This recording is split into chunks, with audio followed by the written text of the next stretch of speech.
Oh, hello there guys, and welcome to the second part of the projected Revell Victor K-Mark2 project to convert it to the earlier B1 V-bomber, its original intended role.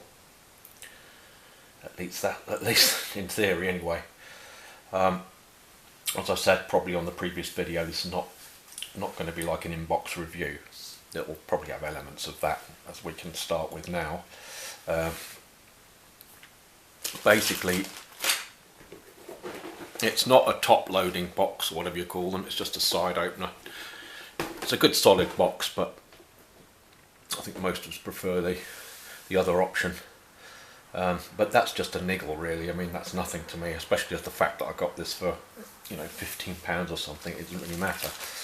What's a bit more, well, probably irritating might be a bit of a strong word, but it's all the sprues came kind of all bunged together, almost crushed together, all in the same bag here. So there's no separate bags for any of the sprues. But fortunately none of it's damaged. They're all pretty solid. I mean, the sprue gates themselves are pretty solid, and it looks pretty solid plastic. So let's just get them out quickly.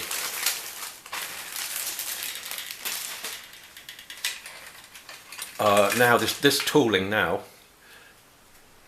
is what, 35 years old, and it's still looking pretty damn good. It's good quality.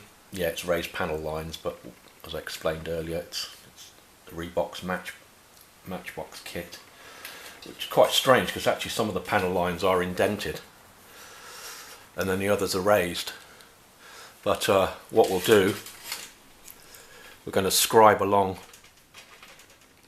They're like double panel lines, some of these, so you can scribe along, rescribe them and then sand them off. That's my intended idea. I'm sure it's going to be quite a lot of work though.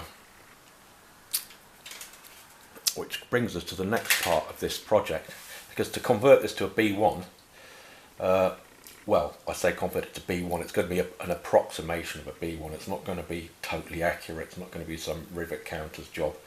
You know, I just don't actually have the time at the moment, but I do want it to basically look like a B1 rather than a B2, or especially the K-Mark2. Now, you used to be able to get some conversion kits, like Flight Path used to do one, but apparently they no longer do one. And others, I've looked around, you know, various places online and other places, but by the time you've actually bought the parts, even if you bought etch parts for the cockpit, etc., by the time you've bought all these parts, you're talking over £50. So if you add on the initial cost of the kit, you're getting up towards £70, which kind of seems balmy. It defeats the object of this, of just trying to basically scratch build, have a bit of a challenge and scratch build something, and make it, look like a B1 from a distance. But so that's the problem there really. What's the point in spending nearly £70 on all those parts? I might as well just buy the new Airfix B2 kit and be satisfied with that, or at least wait until Airfix come along with a B1 version. I mean, who knows, the way they're putting new kits out now, that could even be a possibility, but I've no idea. It doesn't really concern me that much, to be honest. But so that's one of the main problems. I mean, there are lots of other details I can go on about. For instance, like the tail cone here on the B2 and the B1, it's thicker than on the B2 and the K-Mark2. The tail cone is thicker than on the original B1 versions. On the first B1 versions, the tail cone was a lot narrower, but that shouldn't be too much trouble to slightly narrow that. I think there's ways. Where there's a will, there's a way. The other difference, one of the differences is on the tailpiece. On the B1 tailpiece, the angle goes straight down onto the fuselage, onto the top of the fuselage. So this section here, that section is going to have to be removed, both sides. So you've got a cleaner tail. So that's another issue that has to be dealt with. The refueling probe there on the front of the aircraft above the cockpit, that will also be, that won't be on. That brings us to the wings.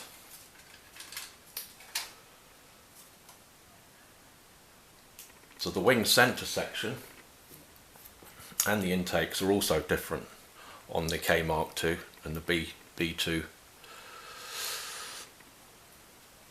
So let's have a look at those slightly. On the B1, the wings are actually slimmer. Apparently they're slimmer, although these look pretty slim to me, but some people notice these things.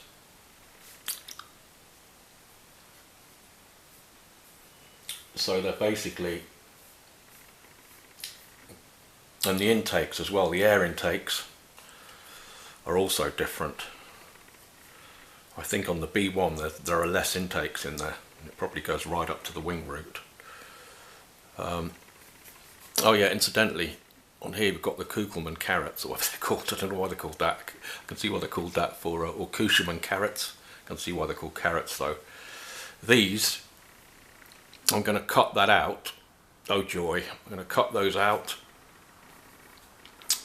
and then remake that with plastic card, similar.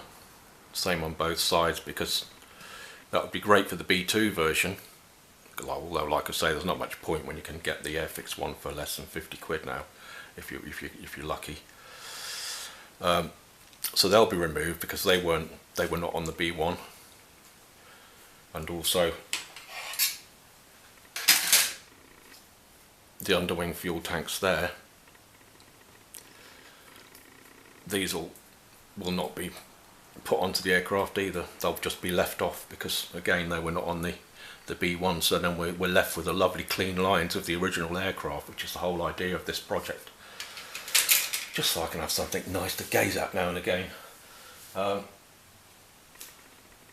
I mentioned the refueling probe. I mean, apparently the original wingspan of the B1 was like 110 feet. But that was increased for the B2. But this was added, apparently the wing increase of the B2 over the B1 was added in the engine section. It's on this central part, if you like, of the wing. So it's added in there. So how you deal with that, I really don't know. So rather than mess that up, I think I'll just have to make do with shortening the outer lengths of the wing and rounding them off. I may have to do that. But we'll see how the project evolves. You know, I'm not sure yet. I mean, they used to sell resin kits for this whole wing section, quite heavy resin kits. But as I say, they're costly. You might have to waste time on eBay trying to bid for one, which takes a day out of your life, which is why I'm staying away from eBay these days. It just bumps the whole thing up to a kind of pointless amount for me personally. But the wing length increase, the B2 increase over the B1 was 1 foot 6 inches. That's a stub wing at each root. So basically what you'd have ended up with is each wing tip being extended by sort of 3.5 feet or 3 foot 6 inches on the B1. Sorry, on the B2. That would have been the increase. So for the B1, somehow we've got to decrease it because we've got to cut it down so it looks fairly accurate and it doesn't end up looking like a total bodge or a butcher's workbench or 100 other things. So there's going to be a bit of elbow work put into this, I can see. Although saying that, there are not that many parts. If you compare the number of parts on this, you've got 108 parts on this Revell Victor, compared with the new Airfix one, which I think's got twice as many parts. It's like over 200, it's like 215 parts or something. But so it's got twice as many parts as this old Revell kit.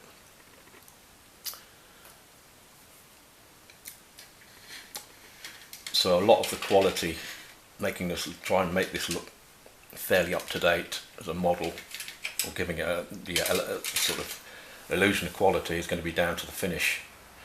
the filling, putting it together and the painting, which is way off at the moment. But basically I'm just outlining my kind of original intentions. I think the length of the original B1 is about 102 feet, according to things I've researched. Oh, and the other one difference before I conclude this video and sign off this video is the undercarriage on the B1. The original undercarriage was also shorter. I'm not sure by how much, but I think it's probably by about a foot or something. So your B1 would have sat lower on the ground than the later versions, which were higher up, and also your width, the undercarriage, was also wider on the later versions, I think. So there we have. We've got quite a few problems to sort out on this, but I'm looking forward to starting it and getting on with it. But I'm going to have to leave it there now, guys, because I've got other things to do at the moment before I get back onto the Mosquito. I've got to finish off the Tamiya Mosquito, the 148th salvage job, or the restoration on that. That's still not finished, so before I start anything on this, that's got to be finished and video produced and all that. So bye for now, folks, and thanks for watching, and I'll see you on the next video, guys.